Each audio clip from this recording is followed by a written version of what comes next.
Hello everyone, welcome to Laravel current functionality with PostgreSql. In the last part, we have seen that how to register the user by using the Laravel 11 and PostgreSql. And in this part, we are going to learn that how to validate the user with Laravel and PostgreSql. So these are the steps that you can check under video. So first of all, we are going to run our project. I'm going to open the folder XAMPP htdocs, but first of all I will make sure that my XAMPP must be running. So I'm going to run my XAMPP whether you are using the Windows or Mac. Okay, you must run the Apache server. So only the Apache server is required to run. Okay, so I'm going to check here that the Apache server, I'm going to run the Apache server, but MySQL is not required to run because we are going to use the PostgreSQL. Okay,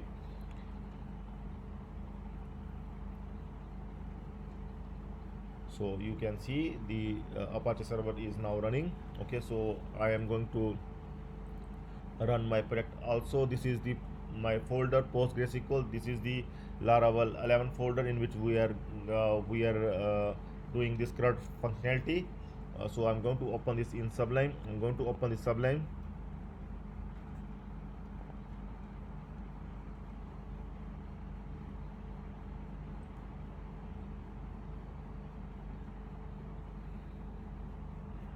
So I will open this one PostgreSql in Sublime. Okay, and I will also run it. Right click, services, new terminal, add folder.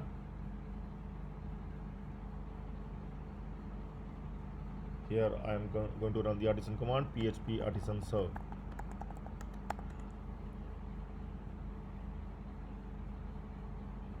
Okay, you can check the project is now running. Okay, I am going to check here. I'm going to open with this IP.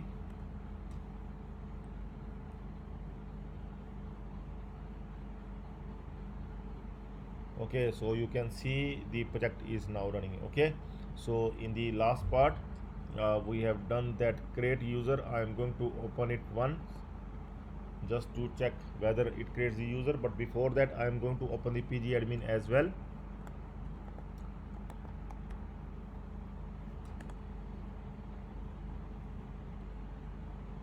Where we are managing all the databases of PostgreSql. So it will take few seconds to open pg admin. I will click on allow if it will ask for the connections.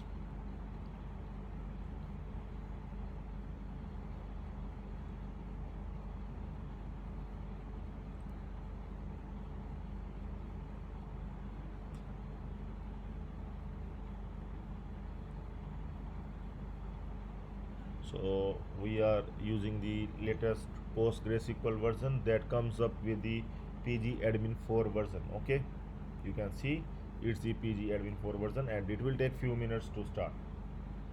This is the management tools for PostgreSql, where we are managing all the database of PostgreSql.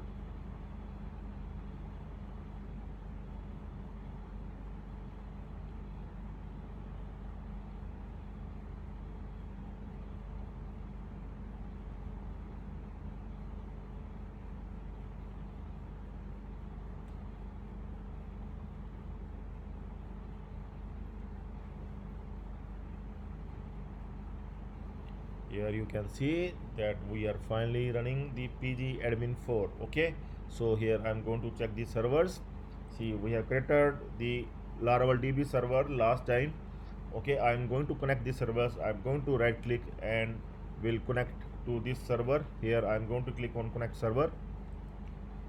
The reason for telling you everything from scratch so that you can able to do it easily. Okay, so here also you can see that we have created that Laravel underscore DB database for our project, and after going inside these schemas, you can see the public folder. Under public you can see the tables folder, Okay, so here we will get all the tables. Okay, and our main task is the users table. We are doing the current functionality with the users table.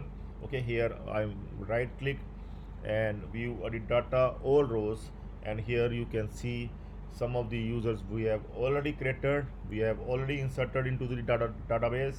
Okay, so it will show the users that we have already created. We have created the 2 users and one more user I'm going to create right now. Okay, just for the testing. Okay, I will add some other name like Rahul Gupta, and here I will add like Rahul at the rate of viewofmail.com, and password I will make 123456. Okay, here I am going to click on save and we'll check. See, user created successfully. Here I am going to open the pg admin once again, and here I am going to refresh this one. So I'm going to refresh it from here, uh, or I will simply open it once again. I'm going to refresh it from here as well. Right click and refresh.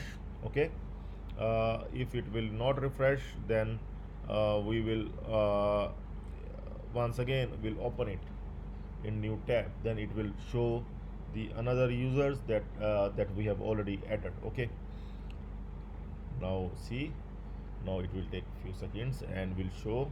See, the user have been added, Rahul Gupta. Okay, that we have added with the email rahul@hotmail.com with the this password. Okay, so we are able to add the user. Now in this part we are going to validate the user before adding the user. Okay, so first thing is we are going to create the request. Okay, we are going to create the request to validate the user data. Okay, and this request we are going to create with the user store. We are going to make the request name like user store. Okay, so I'm going to copy this command and we'll run it for my project. Services new terminal folder. You must know that how to run the artisan command in Windows or in Mac. Okay, see, I have explained you in the beginning of the series that how to install this PostgreSql in Windows and also in Mac. Okay, so here we have able to run this command, and you can see the requests have been created, and we can open this request here, user store, and this request we are making just for the validation of our user register form. Okay, so after creating this request, we are going to modify its authorize to true. Here instead of false we will make it return true. Okay, and here rules, we are going to add some of the rules like name required, email required. With the email must be type, must be email, and it must be unique, means it must not be already exist in the users table. We are going to check in the users table. And for password must be required and of minimum 6 characters. Okay, so these are the conditions, these are the rules that we are going to add inside the rules. Okay, so here I'm going to modify this return, and these are the rules I have added. Okay, and after adding these rules, I am going to modify the user controller as well. I'm going to open the user controller. So here in the user controller we are going to modify the store function. Where we are going to accept the data. Okay, in post method. Okay, here we are already accepting the data in post method, but here the main thing that we are using here we are going to validate the data first of all. Okay, see here, see, and one more thing we are going to use, but first of all I'm going to include this request at the top. Okay, one by one I'm going to do these steps so that you can understand. So I have added the request at the top, and now what I will do, I will modify here, I will modify this request with the user store. Okay, and after that I will modify this $data. I'm going to modify with this one.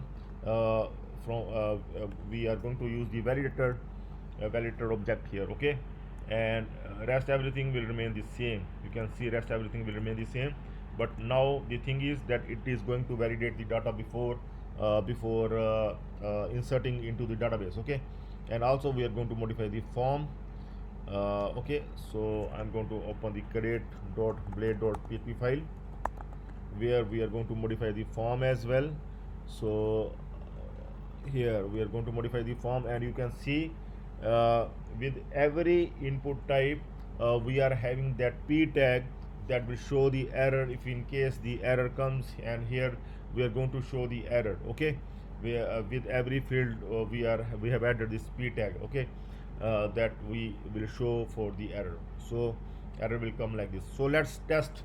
Let's see if we able to get the error. I'm going to first not fill any field. Here we'll click on save, and here you can see the error messages are coming. The name field is required, the email field is required, the password field is required. It is automatically getting filled with some plugin here, but it is actually showing the errors for all the fields. Okay, so now I'm going to fill some data here, like anything I can able to fill here, like the Neha Singh. Okay, anything I can add, and here I can add some email as well, like neha@uofmail.com, and password, any password, 123456. Okay, so now it will not show, but one more thing I want to tell you, like if I will give the 3-character password, then it will show the error message for the password, and here the error message is coming, the password field must be at least 6 characters. Okay, so the password field must be correct, and if the email already exists, like suppose I will give once again that the earlier email ID, like I will give the email ID like this one, john@uofmail.com, john@uofmail.com. Okay, so see, it must give the error that the john@uofmail.com is already exists. Let's see. Yes, it has given the error, the email has already been taken. Okay, so unique data we must add, means unique email we must add. Okay, so here, like I'm going to add new entry now. Okay, I will add some Steve. Here I'm going to add steve@uofmail.com. Now it's the unique entry 123456. Everything is correct this time, and it must save. Yes, it has been saved. Okay, so we able to validate the data before saving it to the database. Okay, so that is the thing that we have done, and see, this data must come here as well. Once again, we are going to refresh this one. Okay, we can close, and we can check here, or we can simply check once again like this. We can close from here the earlier one, we can simply close. Okay, and we can open new one, and here you can see the new entry have come with the Steve, with the email steve@uofmail.com. Okay, so we able to validate the data before inserting into the database in with our Laravel 11 and PostgreSql. Okay, so in the next part we are going to list the user data. Okay, so we are going to do that in the next part, so please stay tuned for that. That's all for now. Have a nice time. Goodbye.